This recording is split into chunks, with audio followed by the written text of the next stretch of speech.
Welcome student, welcome to NEET biology lecture. Student, आज हम human reproduction में पढ़ेंगे diagrammatic representation of menstrual cycle को। मींस प्रीवियस लेक्चर में हमने मेंस्ट्रुएशन साइकिल क्या होता है, उसके कौन कौन से इवेंट होते हैं, वो सारी चीज़ें मैंने आपको बताई थी। और आज हम उस मेंस्ट्रुएशन साइकिल को हम क्या करेंगे, डायग्रामेटिक फॉर्म में स्टडी करेंगे। मीन्स कैसे हम डायग्रामेटिक रिप्रेजेंटेशन करते हैं मेंस्ट्रुअल साइकिल की। मीन्स ओवेरियन चेंजेस में कौन कौन से फेज होते हैं एंड यूट्राइन चेंजेस में कौन कौन से फेज होते हैं, इन सबको हम क्या करेंगे, कंबाइंड फॉर्म में स्टडी करेंगे। ठीक है, तो यहाँ पे हमने एक ग्राफ प्लॉट किया है जिसमें हमें क्या देखना है, यूट्राइन इवेंट को देखना है, ओवेरियन हार्मोन्स के लेवल में क्या चेंजिंग होते हैं, ओवेरियन यानी ओवरी में क्या चेंजेस होते हैं, और एंटीरियर पिट्यूटरी के जो हार्मोन्स हैं उनके लेवल में क्या चेंजिंग होते हैं। इन सबको हम क्या करेंगे, ग्राफ के फॉर्म में हम रिप्रेजेंट करेंगे। सबसे पहले हम स्टार्ट करते हैं यूट्राइन इवेंट से, हम बोल सकते हैं मेंस्ट्रुअल फेज से। ठीक है, तो यूट्राइन इवेंट की बात करें तो हम डे 1 से डे 5 तक का इवेंट जो होता है उसको हम क्या बोलते हैं, मेंस्ट्रुअल फेज। क्या बोलते हैं, मेंस्ट्रुअल। यहाँ पे क्या होती है, यूट्राइन वॉल क्या होती है, रिग्रेस होती है। आप बोल सकते हो यूट्राइन वॉल क्या होती है, झड़ती है। किसके बेसिस पे, क्योंकि यहाँ पे क्या होता है, क्या बोलते हो, प्रोजेस्टेरोन और एस्ट्रोजन का लेवल क्या होता है, काफ़ी कम हो जाता है।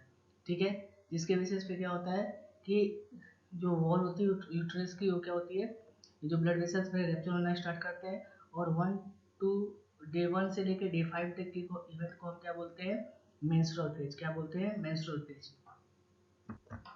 तो चलिए डायग्राम से इसको रिप्रेजेंट करते हैं।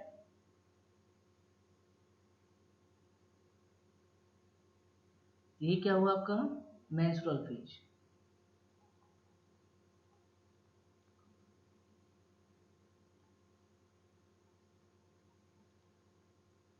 ठीक है, यानी 1 to 5 इसको हम क्या बोलते हैं,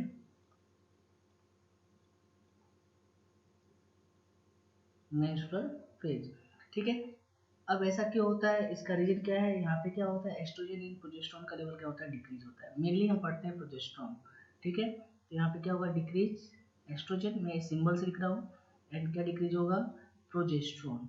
ठीक है, मेनली हम किसका डिक्रीज होता है, लेवल प्रोजेस्टेरोन का, जिसके बेसिस पे क्या होता है, जो एंडोमेट्रियम की जो वॉल है वो क्या होती है, जिसकी थिकनेस क्या होती है, रिग्रेस होना स्टार्ट करती है। ठीक है, तो इस इवेंट में क्या हुआ, 1 to 5 डेज में कि जो एंडोमेट्रियम है,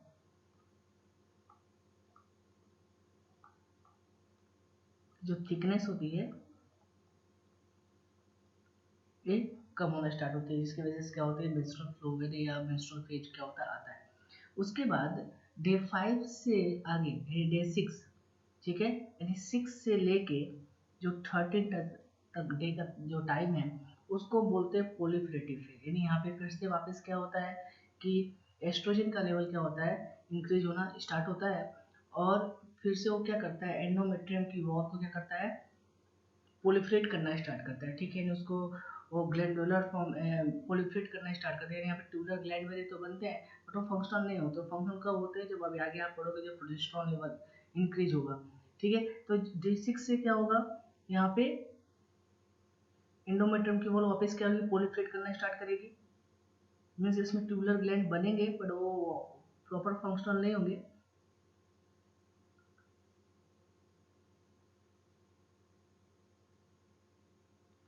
ठीक है, और एक डे 14 की टाइम को हम क्या बोलते हैं, ओव्यूलेशन। तो ओव्यूलेशन के बाद क्या होगा, जो एंडोमेट्रियम की वॉल, जैसे ही ओव्यूलेशन होगा इसके बाद क्या होगा, प्रोजेस्टेरोन का लेवल बढ़ेगा।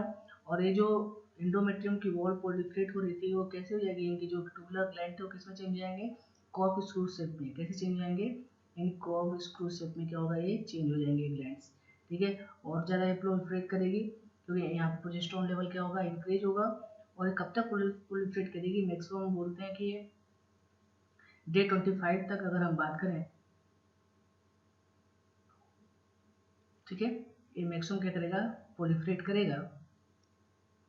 उसके बाद फिर क्या होगा कि जैसे ही आप बात करेंगे डे 25 के बाद, यहाँ पे क्या होगा, वापस आप बात करते हैं कि जो एस्ट्रोजन एंड प्रोजेस्टेरोन की अगर आप बात करो, then उसकी लेवल क्या होगी, कम हो जाएगी। जब कम होगा तो वापस क्या होगा, ये एंडोमेट्रियम की वॉल क्या होगी, रिग्रेस होना स्टार्ट करेगी। एंड डे 28 तक क्या होगी, ये रिग्रेस करना, आगे जाके क्या करेगा, स्टार्ट करना स्टार्ट कर देगा।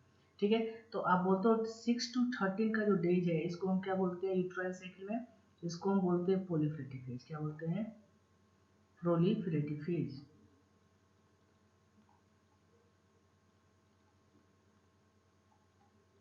ठीक है, मनी प्रोलिफरेटिव फेज किसके बेसिस पे हुआ? ये हुआ इंक्रीज एस्ट्रोजन। ठीक है, अब आगे जाके ये बताया ओव्यूलेशन हो गया, इन 14 डेज पे ओव्यूलेशन हो गया। इसके बाद एंडोमेट्रियम की वॉल में जो प्रोलिफरेशन हुआ था, इसमें जो ट्यूबुलर ग्लैंड बने थे, जब यहाँ पे इसके आगे ओव्यूलेशन के बाद क्या होगा? प्रोजेस्टेरोन का लेवल इंक्रीज होगा। और जब प्रोजेस्टेरोन का लेवल इंक्रीज होगा तो होगा क्या कि जो ट्यूबुलर ग्लैंड थे वो किस में चेंज होंगे? कॉर्पस्कुलर शेप ग्लैंड में। और यहाँ पे ये जो क्या बोलते हैं एंडोमेट्रियम की वॉल में वो कैसी हो जाएगी? सिक्रेटरी नेचर की हो जाएगी, मीन्स ग्लैंडुलर हो जाएगी। तो अब आप बात करते हो जो 15 डेज से लेके जो 28 डेज का जो टाइम है, मीन्स 15 से लेके जो 28 डेज का टाइम है, इसको हम क्या बोलते हैं? Secretary phase. क्या बोलते हैं? Secretary phase. किसके रेफरेंस में? Uterine act. ठीक है, अब ये क्यों हुआ? क्योंकि इंक्रीज प्रोजेस्टेरोन का लेवल इंक्रीज हुआ, जिसके बेसिस पे हम क्या बोलते हैं कि ये एंडोमेट्रियम की वॉल क्या होती है? सिक्रेटरी नेचर की हो जाती है, ग्लैंडुलर नेचर की हो जाती है। अब ये डे 25 तक अगर बात करें तो मैक्सिमम ग्लैंडुलर कॉर्पस्कुलर शेप में चेंज हो जाते हैं। डे 25 के बाद वापस क्या होती है? रिग्रेस करना स्टार्ट करता है, मीन्स जो एंडोमेट्रियम की वॉल क्या होती है? रिग्रेस करना स्टार्ट करती है। और 28 डेज तक क्या होती है? वो पूरा का पूरा क्या होती है? रिग्रेस हो जाती है। ठीक है, क्योंकि यहाँ पे वापस क्या होता है कि अगर फर्टिलाइजेशन होता नहीं तो वापस क्या होता है कि जो प्रोजेस्टेरोन का लेवल क्या होता है? कम होने लगता है। जब कम होने लगता है तो वापस क्या होती है? ये रिग्रेस करना स्टार्ट कर देता है। ठीक है, चलिए आगे देखते हैं। ये तो हुआ आपका किसमें? यूट्राइन चेन में। साथ साथ आप यहाँ देखेंगे, यहाँ पे ब्लड वेसल्स मेरे भी क्या होंगे? इंक्रीज होंगे। तो वो आपको आइडिया होना चाहिए। इसके यहाँ सारे ब्लड वेसल्स है, इनका भी क्या होगा? ये भी क्या होंगे? प्रोलिफरेट होंगे। इनका भी काफ़ी ज़्यादा नंबर क्या होगा? बढ़ेगा। ठीक है, जैसे जैसे यूट्राइन वॉल क्या होगा? प्रोलिफरेट होगा। नेक्स्ट इसके बाद हम देखेंगे सेकेंड क्या, ओवेरियन हार्मोन्स का लेवल क्या इंक्रीज होगा। चलिए, ओवेरियन, अगर ओवेरियन हार्मोन्स की लेवल की आप बात करें तो सबसे पहले अगर हम बात करें तो सबसे पहले बात करते हैं हम प्रोजेस्टेरोन की। तो प्रोजेस्टेरोन का अगर हम बात करें कि स्टार्टिंग में अगर आप बात करो कि मेंस्ट्रुअल प्रोलिफरेटिव फेज में, यहाँ पे क्या होगा? इसका लेवल कम होगा, क्योंकि आपको पता है ओव्यूलेशन के बाद ही क्या होता है कि प्रोजेस्टेरोन क्या होता है? रिलीज होता है। तो यहाँ पे तो इसका लेवल क्या होगा? काफ़ी कम, बिल्कुल लो रहेगा। और जैसे ही ओव्यूलेशन होगा, ओव्यूलेशन के बाद क्या होगा? इसका लेवल क्या होगा? बढ़ना स्टार्ट होगा, इसका प्रोजेस्टेरोन का। और अगर हम बात करें डे 21 तक क्या होता है? हाई पीक अटेंड कर लेता है। और वापस बात करें कि डे 25 के बाद इसका लेवल क्या होगा? डिक्रीज होगा। और डिक्रीज होने के बाद क्या होगा? ये नीचे गिरना स्टार्ट होगा। ठीक है, तो हमें एक पिक दिखाई देगी, आगे 1 पिक मिलेगा इसमें प्रोजेस्टेरोन के लिए। ठीक है, मेनली ऐसा क्यों हुआ? ठीक है, तो जो प्रोजेस्टेरोन का जो पिक देख रहे हो आप, ठीक है, प्रोजेस्टेरोन का लेवल यहाँ पे इंक्रीज कब होता है? ओव्यूलेशन के बाद इंक्रीज होता है। ठीक है, तो इंक्रीज होगा, डे 21 तक हाई पिक ले लेगा। उसके बाद जैसे जैसे 25 डे जाएगा और फिर आगे अगर बात करो फर्दर 28 डेज तक, तो ये वापस क्या होता है? इसका हार्मोन्स का लेवल क्या होता है? डिक्रीज होता है, क्योंकि आपको पता है एंडोमेट्रियम की वॉल क्या होती है? रैप्चर होना स्टार्ट करती है। ठीक है, मेनली आप बोलते हो फंक्शनल स्ट्रेटम फंक्शनैलिस की वॉल क्या होती है? रैप्चर होना स्टार्ट करती है। सेकेंड अगर हार्मोन्स की बात करो आप एस्ट्रोजन की, तो एस्ट्रोजन में क्या होगा? जो एस्ट्रोजन हार्मोन्स है उसका भी लेवल क्या होगा? स्टार्टिंग में नहीं 1 to 5 डेज तक क्या होगा? आपको कम ही दिखाई देगा, लो ही दिखाई देगा। ठीक है, क्योंकि मेंस्ट्रुअल फेज है, यहाँ पे एस्ट्रोजन प्रोजेस्टेरोन दोनों क्या होते हैं? लो होते हैं। और जैसे ही प्रोलिफरेटिव फेज आएगा, एस्ट्रोजन का लेवल क्या होगा? इंक्रीज करना स्टार्ट करेगा। और ओव्यूलेशन से अगर हम बात करें, इन ओव्यूलेशन के पहले क्या करेगा? ये एक पिक फॉर्म करेगा। ठीक है, नेक्स्ट जब बात करते हैं ओव्यूलेशन होगा, तो ओव्यूलेशन के बाद आप पढ़ते हो कि प्रोजेस्टेरोन का लेवल तो बढ़ता ही है, साथ साथ क्या होता है? एस्ट्रोजन का भी लेवल बढ़ता है। ठीक है, तो एक सेकेंड पिक और क्या होगी? फॉर्म होगी। और वो प्रोजेस्टेरोन से कम ही होगी, एक सेकेंड पिक और भी फॉर्म होगा। ठीक है, फिर जैसे आप बात करो आगे जैसे जाएगा ये 25 डेज के बाद वापस इसका भी लेवल क्या होगा? डिक्रीज होना स्टार्ट करेगा। तो यहाँ पे क्या देखने को मिला? एस्ट्रोजन, ये तो क्या हुआ? प्रोजेस्टेरोन, ये क्या हुआ? आपका एस्ट्रोजन। तो अगर हम एस्ट्रोजन की बात करें तो एस्ट्रोजन में क्या हुआ, मुझे हमें दो पिक देखने को मिला है। एक पिक तो ये है फर्स्ट, एंड सेकेंड पिक क्या है, ये है। ठीक है, तो फर्स्ट पिक की अगर आप बात करो तो फर्स्ट पिक हमें कब देखने को मिल रहा है, फर्स्ट पिक हमें देखने को मिल रहा है प्रोलिफरेटिव फेज में। किसमें है, प्रोलिफरेटिव फेज में। ठीक है, और जो सेकेंड पिक है वो कब देखने को मिल रहा है, सेकेंड पिक हमें देखने को मिल रहा है सिक्रेटरी फेज आप बोलो या आप बोलो ल्यूटियल फेज। ठीक है, ल्यूटियल फेज। ठीक है, सेकेंड पिक देखने को मिलता है, पर प्रोजेस्टेरोन का सिंगल ही पिक है। नेक्स्ट इसके बाद अगर बात करें ओवरियन चेंज में, तो आपको पता है कि 14 डेज वाला जो टाइम है इसको हम क्या बोलते हैं, ओव्यूलेशन। यहाँ पे तो क्या होगा कि जो ग्राफियन फॉलिकल्स है यहाँ से क्या होगा, सेकेंडरी ओसाइट्स क्या होगा, रिलीज होएगा। इसके ऊपर क्या होगा, कोरोना रेडिएटा, बाकी जो नपलसेटा वाले लेयर हो गया, मैंने डिस्कस नहीं करा डिटेल में, पर 14 डेज में क्या होगा, ओव्यूलेशन होगा। तो ये जो सेकेंडरी ओसाइट्स क्या होगा, रिलीज होएगा। पर उसके पहले क्या होगा, फॉलिकल का डेवलपमेंट होगा। और फॉलिकल का डेवलपमेंट कब से स्टार्ट होगा, स्टार्टिंग डे 1 से ही। ठीक है, यहाँ पे क्या दिखाई देंगे आपको, प्राइमरी फॉलिकल्स।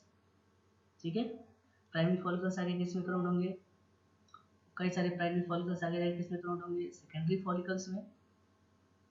तो ये हुआ आपका सेकेंडरी फॉलिकल्स। सेकेंडरी फॉलिकल्स आगे जाके किस में चेंज होगा, टर्सरी फॉलिकल्स में। ठीक है, और लास्ट में किस में चेंज हो जाएगा, ग्राफियन फॉलिकल्स में। ठीक है, जिसको आप क्या बोलते हो, मैच्योर फॉलिकल्स। एक है आपका मैच्योर फॉलिकल्स। ठीक है, इसको आप बोलते हो ग्राफियन फॉलिकल्स। ठीक है, तो अगर हम बात करें ओवरी की चेंजेस की, तो ओवरी में क्या हो रहा है, स्टार्टिंग से क्या हो रहा है कि डेवलपिंग फॉलिकल्स हमें देखने को मिल रहा है, यानी वो डे 1 से लेके डे 13 तक। तो अगर ओवेरियन चेंजेस की हिसाब अगर बात करें, तो ओवरी में जो चेंज हो रहा है उसके हिसाब से जो डे 1 से लेके डे 13 तक का जो टाइम है, इसको हम क्या बोलते हैं, फॉलिकुलर फेज। क्या बोलते हैं, फॉलिकुलर फेज। थोड़ा सा यहाँ पे आप नोट करेंगे इस बात को, आपके एनसीईआरटी में डायग्राम में पॉलीफ्रेटिव फेज एंड फॉलिकुलर फेज को एक साथ ही लिख रखा है।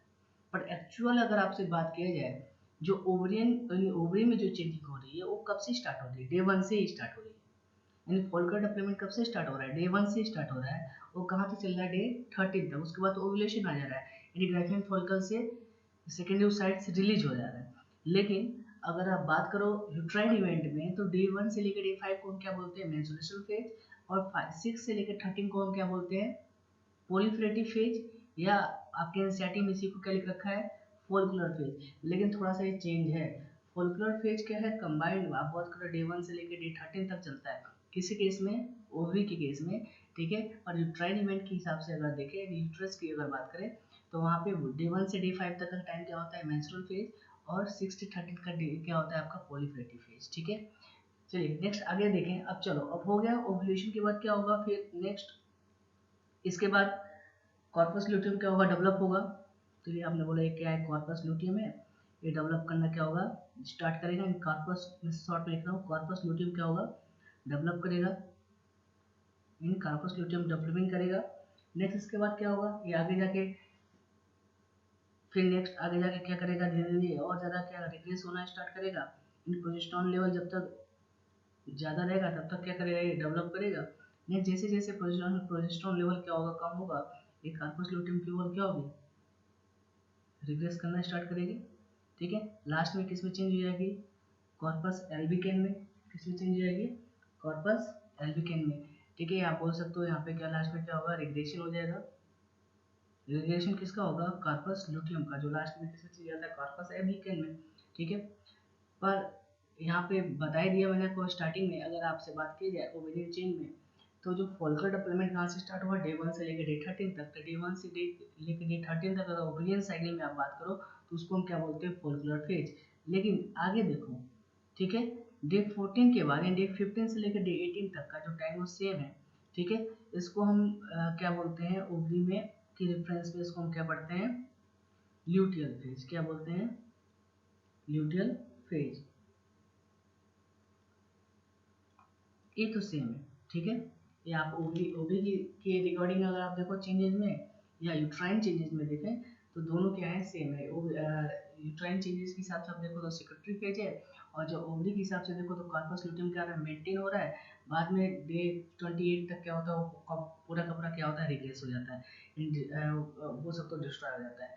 तो डे 15 से लेकर डे 28 तक का जो टाइम है ओवरिन चेंज में या ओवरिन इवेंट में, वो क्या है आपका ल्यूटियल फेज है, ठीक है, वो तो कॉमन है। Secretary phase and luteal phase क्या है आपका फिक्स है, ठीक है। नेक्स्ट आगे देखें, इसके बाद अगर हम बात करें आगे एंटीरियर पिट्यूटरी हार्मोन्स लेवल में क्या चेंजिंग होगी, तो देखो, तो अगर हम बात करें एफएसएच या एलएच की, सबसे पहले बात करते हैं एफएसएच की।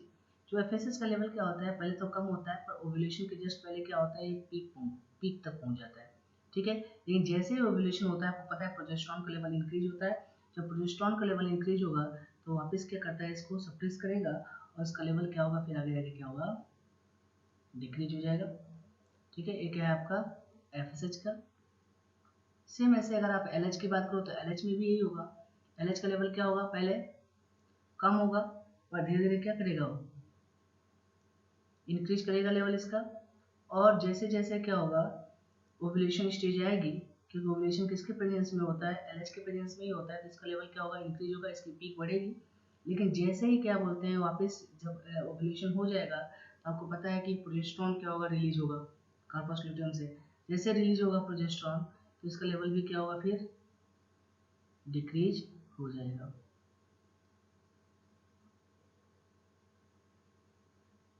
ठीक है। ये क्या हुआ आपका LH, ठीक है। ये क्या है आपका FSH। तो पूरा ओवरऑल क्या है आपका, ये ग्राफिकल रिप्रेजेंटेशन है किसका, मेंस्ट्रुअल साइकिल का। बहुत ज़्यादा डिफिकल्ट नहीं है, पर अगर आप टॉपिक वाइज अच्छे से समझो तो आपको समझ में आ जाएगा। मेनली हमें क्या देखना है, ovarian changes in uterine changes. Uterine changes में आपको क्या देखना है, स्टार्टिंग से 1 to 5 डेज, आपको पता ही है कि इसको हम बोलते हैं मेंस्ट्रुअल फेज। यहाँ पे क्या होता है, आप बोलते हैं एस्ट्रोजन एंड प्रोजेस्टेरॉन का लेवल क्या होता है, काफ़ी कम हो जाता है। जब एस्ट्रोजन एंड प्रोजेस्टेरॉन का लेवल कम हो जाता है तो आप बोलते हो कि जो एंडोमेट्रियम की वॉल में सेटिंग होना स्टार्ट हो जाता है, और उसी को हम आगे आप क्या पढ़ते हैं, मेंस्ट्रुअल फेज या ब्लीडिंग वे आप पढ़ते हो, ठीक है। पर 6 से लेकर 13 तक के डेज में क्या होता है, एस्ट्रोजन लेवल फिर से बढ़ता है और एंडोमेट्रियम की वॉल प्रोलिफरेट करना स्टार्ट करती है, जैसे ट्यूबुलर ग्लैंड वगैरह फॉर्म होना स्टार्ट होते हैं। फिर जैसे ही ओवुलेशन हो जाता है, ओवुलेशन के बाद क्या होती है, जो एंडोमेट्रियम की वॉल कैसे होती है, सिक्रेटरी नेचर की हो जाती है। किसकी बेसिस पे हो जाती है, कि प्रोजेस्टेरॉन का लेवल क्या होता है, इंक्रीज हो जाता है। ये प्रोजेस्टेरॉन का लेवल क्या है, एक तरह से देखो डे 25 तक क्या होता है, हाई इंक्रीज होता है। उसके बाद क्या करता है, रिग्रेस करना स्टार्ट करता है, ठीक है। यहाँ पे ब्लड वेसल्स वगैरह का भी लेवल क्या होता है, स्टार्टिंग में बढ़ता है, और जैसे ये रिग्रेस होना स्टार्ट करता है तो ब्लड वेसल्स वगैरह भी रप्चर होते हैं। सेकंड, ओवेरियन हार्मोन्स की बात करें तो एस्ट्रोजन का लेवल क्या होगा, स्टार्टिंग में तो कम होगा, और जैसे जैसे प्रोलिफरेटिव आएगा इसका लेवल बढ़ना स्टार्ट हो जाएगा और एक पीक फॉर्म करता है वो, ठीक है।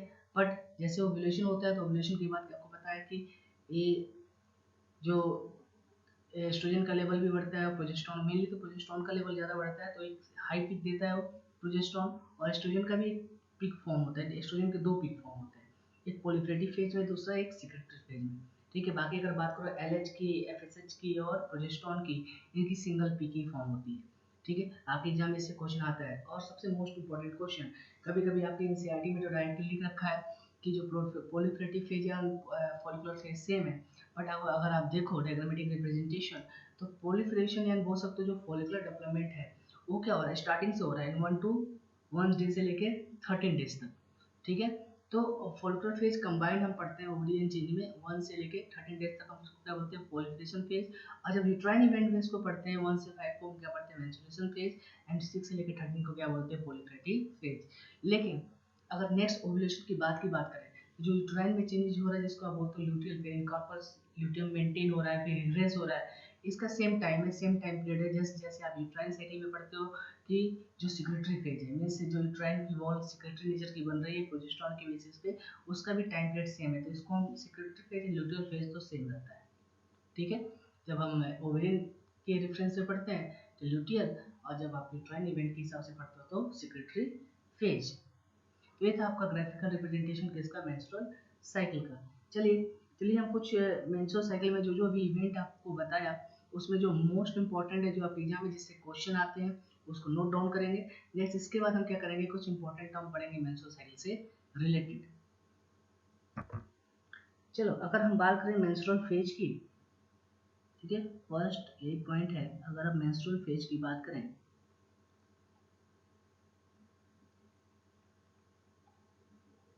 तो मेंस्ट्रुअल फेज क्यों होता है, due to decrease progesterone and estrogen, but mainly progesterone. ठीक है। नेक्स्ट सेकेंड, अगर आप बात करो प्रोलिफरेटिव फेज की, प्रोलिफरेटिव फेज कब आता है, क्यों आता है?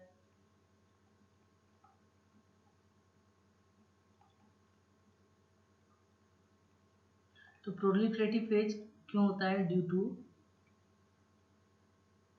Increase estrogen. नेक्स्ट पॉइंट, फिर आपको बताया गया था सिक्रेटरी फेज। सिक्रेटरी फेज किसके प्रेजेंस में आता है, किस हार्मोन्स की वजह से आता है? तो सिक्रेटरी अगर फेज की बात करें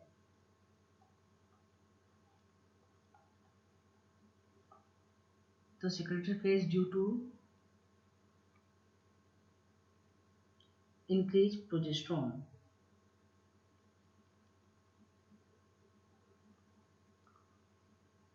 ये तो हो गया आपके यूट्राइन साइकिल, यूट्राइन इवेंट। ठीक है।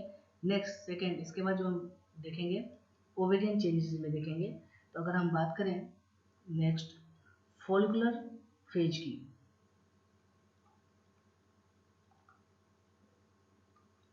तो follicular phase due to increase FSH, FSH का लेवल इंक्रीज होता है तो फॉलिकुलर फेज आता है। नेक्स्ट बात करें हम ल्यूटियल फेज।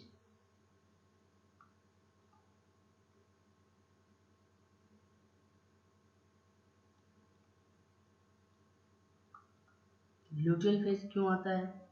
तो ल्यूटियल फेज आता है किसके इंक्रीज होने से?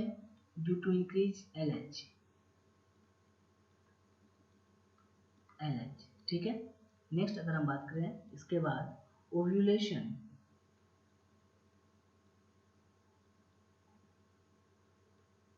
तो ओव्यूलेशन किसके प्रेजेंस में होता है? Due to increase LH. ठीक है। चलो अब नोट करके एक आप लिखेंगे पीक के बारे में, जो भी आपको मैंने बताया था। तो अगर आपसे बात किया जाए कि एफएसएच एंड एलएच, ठीक है, एफएसएच एंड एलएच की जो पीक होती है, ठीक है, एक कब से कब तक बनती है? डे 12 से लेके डे 14। ठीक है। जो प्रोजेस्टेरॉन की जो पीक होती है,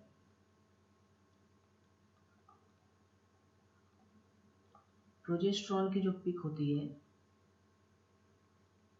ये बिगन होती है बनना फ्रॉम डे 15,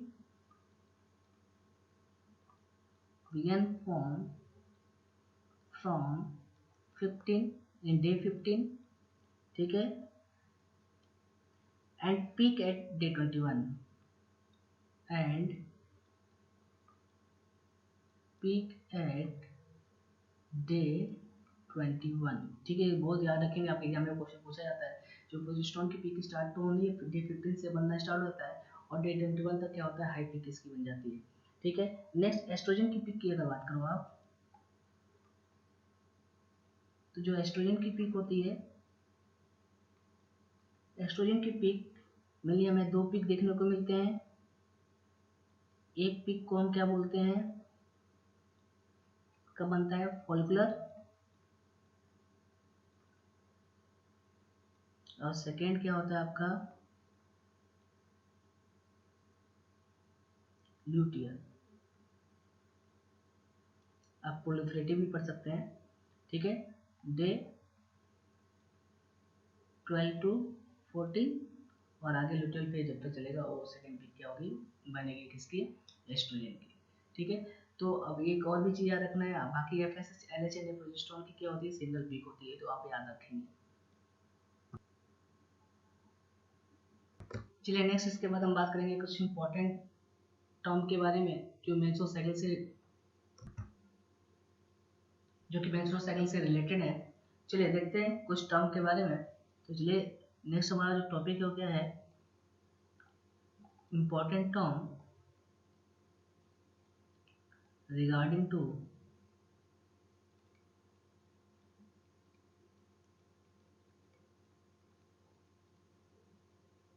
मेंस्ट्रुअल साइकिल।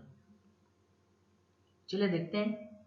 सबसे पहला जो है आपका, वो है आपका मीनार।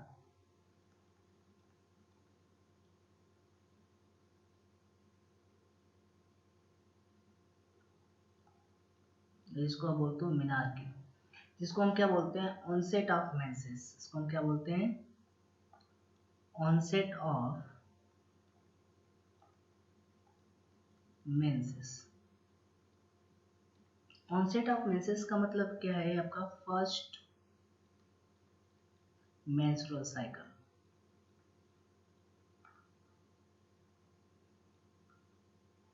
एंड फीमेल में जो फर्स्ट मेंस्ट्रुअल साइकिल होती है उसको हम क्या बोलते हैं, मीनार की। ठीक है। चलो अब इसकी एज की बात करें हम, एज तो अगर ईयर की आप बात करो तो 11 to 15 ईयर। 11 to 15 ईयर का जो एज है, इसमें क्या होता है, ये आप बोलते हो फर्स्ट मेंस्ट्रुअल साइकिल क्या होती है, करता है। नेक्स्ट, ये इंडिकेट किसको करता है, ये इंडिकेट करता है पुबर्टी को। ठीक है, इंडिकेट ऑनसेट ऑफ पुबर्टी। ठीक है, फीमेल। नेक्स्ट आगे बात करें, सेकंड जो है उसको हम बोलते हैं मेनोपॉज।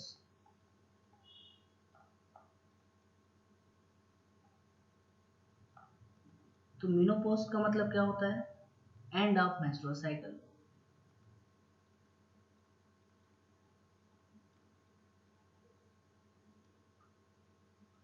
चलिए अगर इसकी हम बात करें, एंड ओव्यूलेशन। जब मेंस्ट्रुअल साइकिल स्टॉप होगा तो ओव्यूलेशन भी नहीं होगा, क्या आप ऐसे बोल सकते हो, ओव्यूलेशन स्टॉप हुआ तो मेंस्ट्रुअल साइकिल भी क्या होगा, स्टॉप हो जाता है फीमेल में। अगर इसकी हम बात करें एज की, फीमेल में इसका एज क्या है, तो जो 8 ईयर से लेके जो 52 ईयर एज तक हम बोलते हैं, उसके बाद क्या होती है, मेनोपॉज स्टेज आ जाता है। ठीक है, इसके बीच का जो इवेंट होता है, जैसे आप बोलते हो मेनार्की एंड मेनोपॉज, इसी के बीच का जो टाइम है उसको हम बोलते हैं रिप्रोडक्टिव एज ऑफ फीमेल। ठीक है। चलिए नेक्स्ट, थर्ड जो है उसको हम बोलते हैं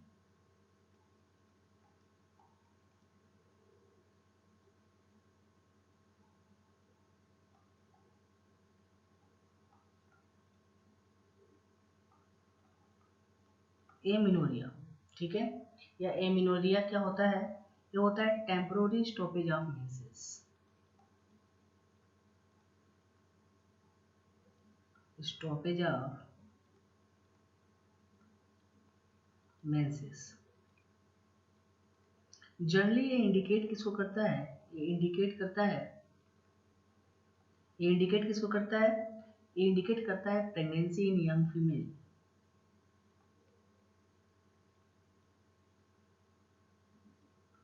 इन यंग फीमेल।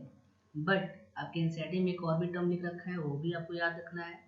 ठीक है, जैसे आपको पता है जब प्रेगनेंसी आती है, ठीक है, तो जब तक चाइल्ड का डेवलप होता है, चाइल्ड फीटस के फॉर्म में मदर बॉडी के अंदर होता है, तो मेंसेस क्या होती है, बंद हो जाती है। ठीक है, तो एमोने जो एमिनोरिया है वो एक तो से इंडिकेट करता है यंग फीमेल में प्रेगनेंसी को भी इंडिकेट करता है। सेकेंड, अगर आपके एनसीईआरटी में एक टर्म भी लिख रखा है जैसे पुअर डाइट, आप बोलो मॉल न्यूट्रिशन या मेंटल स्ट्रेस।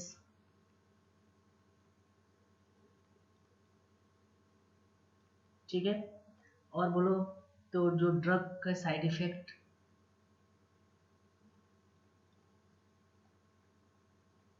इनके वजह से भी क्या होते हैं, मेंसेस क्या होते हैं, इरेगुलर हो जाते हैं। ठीक है, तो मैं जो मेंस्ट्रुअल साइकिल क्या होती है, इरेगुलर हो जाती है। ठीक है, तो उसको हम बोलते भी हैं एमिनोरिया। ठीक है, लेकिन एक तरह से देखो जाए तो इंडिकेट भी किसको करता है, प्रेगनेंसी को यंग फीमेल में। बाकी आप ये भी याद रखेंगे जो पुअर डाइट है या mall nutrition, mental stress, drug की साइड इफेक्ट की वजह से भी क्या होती है, जो मेंस्ट्रुअल या मेंस्ट्रुअल साइकिल क्या होती है, इरेगुलर हो जाती है। इस कंडीशन को भी हम क्या बोलते हैं, एमिनोरिया। ठीक है, अगर आपसे पूछा जाए नेक्स्ट, अगर हम एक टर्म पढ़ेंगे जैसे आपसे बोला जाए ओव्यूलेशन कब होता है, तो ओव्यूलेशन अगर होता है मिड ऑफ मेंस्ट्रुअल साइकिल, ठीक है, ovulation occur at mid of menstrual cycle, ठीक है, मेंस्ट्रुअल साइकिल के मिड में क्या होता है, ओव्यूलेशन होता है। ये कुछ पॉइंट्स है जो आपको पता होने चाहिए, ठीक है। अगर नॉर्मल मेंस्ट्रुअल फ्लो की बात करें हम,